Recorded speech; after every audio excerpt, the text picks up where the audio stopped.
පෙරාදෙනී ඔය රේල්වේ පාලම පරණ පාලම අපි මාතු 30 කමකට හදලා ඉවර කරලා ඕක උඩින් කෝච්චි ගෙනිනවා සිංහල දෙමළ අලුත් අවුරුද්දට කලින් කියන එක තමයි.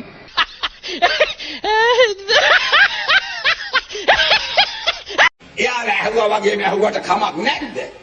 දැන් සපයිද? ලුණු හැම කනවද? එහෙම අහන එකක්වත් දැන් නැද්ද? එහෙමනම් ඒ කාලේ හිටියා. ඔය ඡන්දෙ දුන්නේ බෙදයි කියලා හිතලා. ඡන්දෙ දෙනකොට තිබුණටත් වැඩිය අඩුවෙන් ගන්න අපි ඡන්දෙ දුන්නා. ඡන්දෙ දෙනකොට ඡන්දෙ දීලා ආණ්ඩුවක් ආවම කිරිබත් එහෙම අම්පාර එහෙමත් හැදුවද? ඒ හදනකොට හාල් කිලෝ එක කීයද? ඒ කිරිබත් කනකොට හාල් කිලෝ එක රුපියල් 75යි. දැන් කඩෙන් එහෙම හාල් ගත්තොත් දැන් කීයද? ආයෙව 200 පැනලා තියෙන්නේ. පරිප්පු 65ට කෑවා මතකද? දැන් පරිප්පු කන්නේ කීයටද? ආයෙව 300 ගානට කන්නේ නේ. මතකද රුපියල් 100ට එහෙම සෙමන් කෑවා අම්මට එහෙම මතකද? මේක දානවනේ මුළු ලංකාවේම මිනිස්සුනේ ආදරණීය මිනිස්සුනේ මේක රංගපෑමක් නෙමෙයි මගේ ඇස් දිහා බලන්න මේක මම පෞද්ගලිකව දැක්ක හීනයක් ආදරණීය අම්මේ තාත්තේ ලංකාවේ ඉන්න අපේ රට මේ තක්කඩින්ගෙන් ගලව ගන්න කාලේ ඇවිල්ලා මේක තරම් සුන්දර කාලයක් අපිට නෑ අවංකවම හදවතින්ම කියන්නේ මේක අපේ බඩ වඩා ගන්න වැඩක් නෙවෙයි.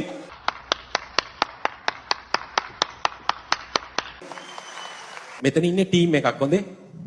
හොඳට මතක තියාගන්න අම්මලා තාත්තලා ගම්වල ටීම් එකක් ඉන්නේ. තනි පවුලක් තනි අර ඉන්නේ මොකුන්දුන්ට කියන්නේ කුඩෙල්ලද නෑ මැක්කෝ තනි මැක්කෝ රැලක් නෙමෙයි මෙතන ඉන්නේ. ටීම් එකක් ඉන්නේ. පේන්නේ නැතුව වොලන්ටියර් වැඩ කරන වෙනම කට්ටියක් ඉන්නවා විද්‍යාඥයෝ ටිකක්. ඒ අය සමහර විට මෙතෙන්ට එන්නේ නැහැ අම්මේ තාත්තේ. ඒ අයට වැඩක් නැහැ තනතුරු තානාන්තර. ඒ අයට ඕනේ මේ වැඩේ මොකක්ද? අපේ රටේ මිනිස්සු සහ අපේ රට හොඳ තැනකට මෙහෙම අරන් යන එක තමයි ඒගොල්ලෝගේ වැඩේ. මේ විදියට තව දුරටත් අපේ රටට අඟලක්වත් ඉස්සරහට යන්න බෑ.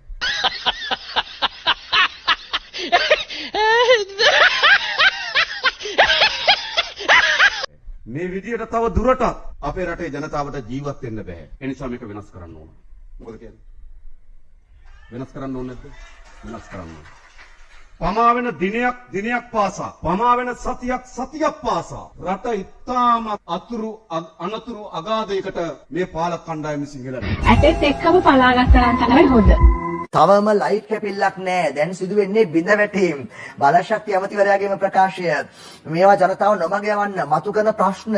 සමහර අවස්ථාවලදී විදුලි පද්ධති යම් බිඳ වැටීම් සිදු වෙනවා. ඒ බිඳ වැටීම් වෙනකොට කෙටි කාලයක් ඇතුළත යථා තත්ත්වයට පත් කිරීමට කටයුතු කරනවා. සුජිත් තේවාජුලිගේ සහ අංජුල මායක වීරත්නගේ සටහනක වාර්තා කර තියෙන්නේ. ආන්න ඒක තමයි අපි කිව්වේ. මේ තනි කරම විපක්ෂයේ මේවා මඩ බොරු කියලා අපි කිව්වට ඔය පිළිගත්තේ නැහනේ. කිසිම ලයිට් කැපිල්ලක් නැහැ. ඉඳලා හිටලා ඔය වඳුරේ පැන්නම වගේ බිඳ වැටීමක් වෙනවා.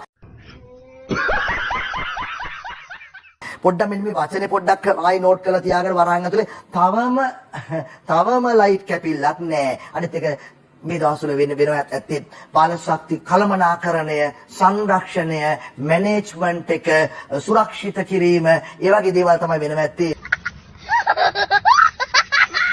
මේ ඇරින්න මේ දැන් ওই වතුර කල්පනාකරණය කරන්නේ පැය 12ක් විතර දවසට වතුර කල්පනාකරන ඉස්සරහට සමහරට කරන්ට් එකත් පැය 2 3ක් 10ක් වගේ කල්පනාකරණය කරන්න දෙන්න ඉඩ තියෙනවා. ඕවා වුණාද අපි පැය 10 12 කල්පනාකරණය කරගත්තේ ඒ කාලේ.